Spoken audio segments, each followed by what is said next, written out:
Moshe Rabbeinu became Moshe Rabbeinu when Hashem chose him. And we all know the story of the Medrash. It was a Shepsela. He had sheep. I don't know how many sheep were in his chever, in his classroom. He had a whole bunch of sheep, and one sheep ran away.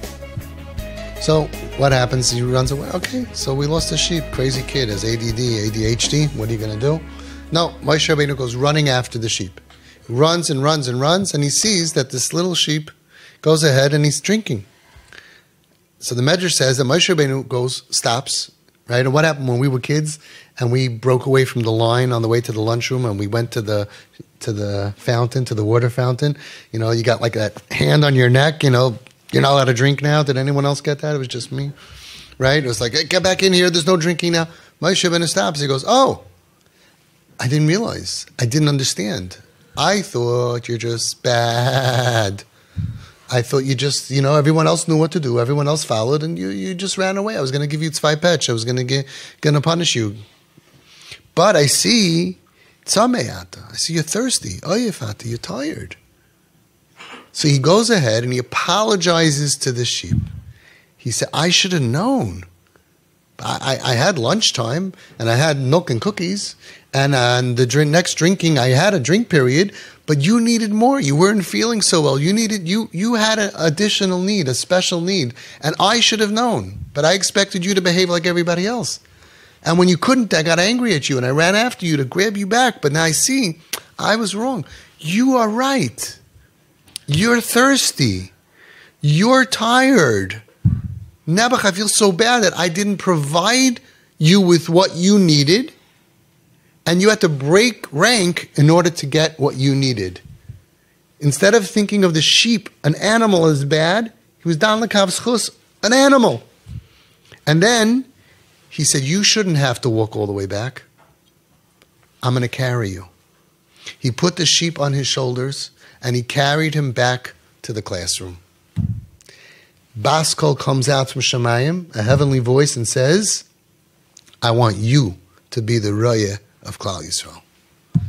You're that type of shepherd. You got the job to be Roya Neman of Klal Yisrael. That's how Moshe Rabbeinu got the job to be the shepherd of Klal Yisrael. Not because he cared about the 99% who behaved.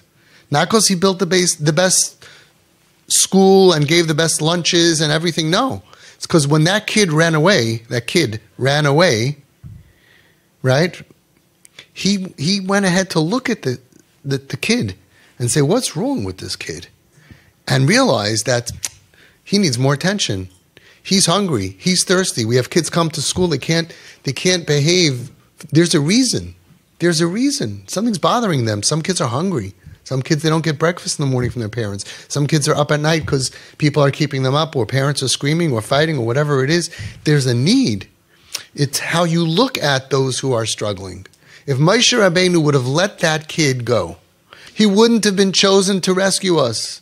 With all of the godless of Moshe Rabbeinu, it's not good enough. You can't be a Raya of Klal Yisrael. You can't be a Rebbe.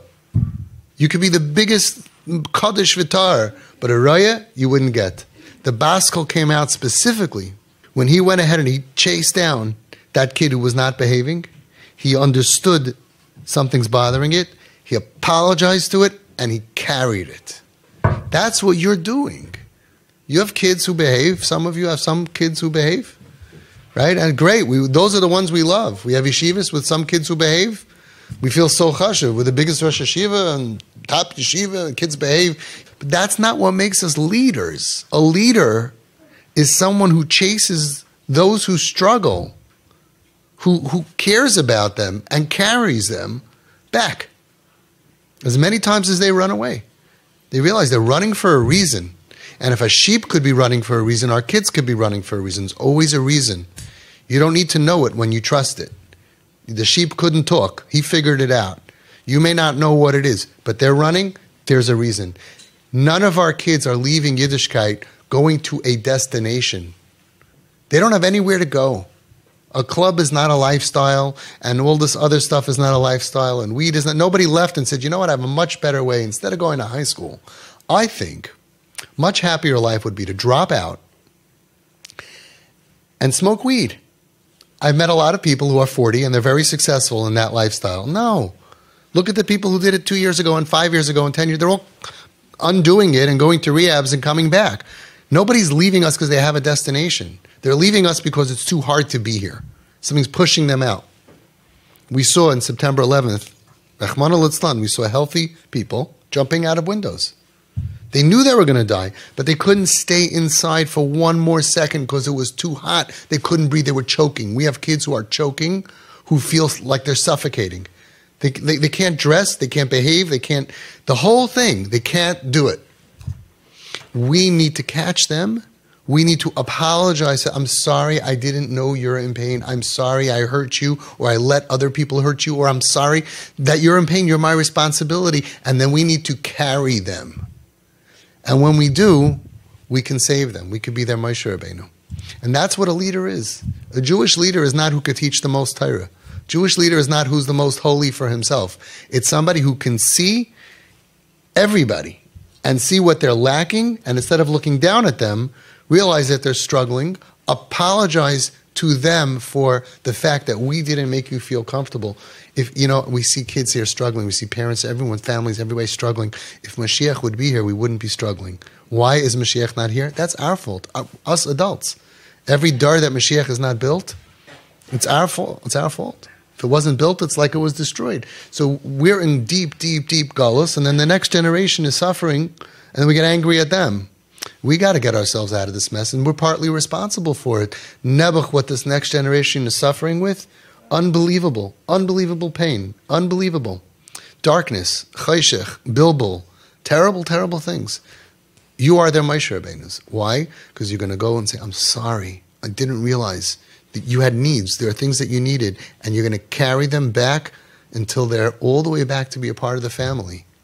And chas v'shalom, to reject them, it's so foolish, it doesn't work. Those people who are rejecting kids have much more struggles than we do with our kids. They're doing all that crazy stuff our kids aren't doing. Because our kids are welcome at home. They have a mom and dad that stop judging them and apologize to them, carrying them, being there for them. You get the best out of the situation. Be'ezus Hashem.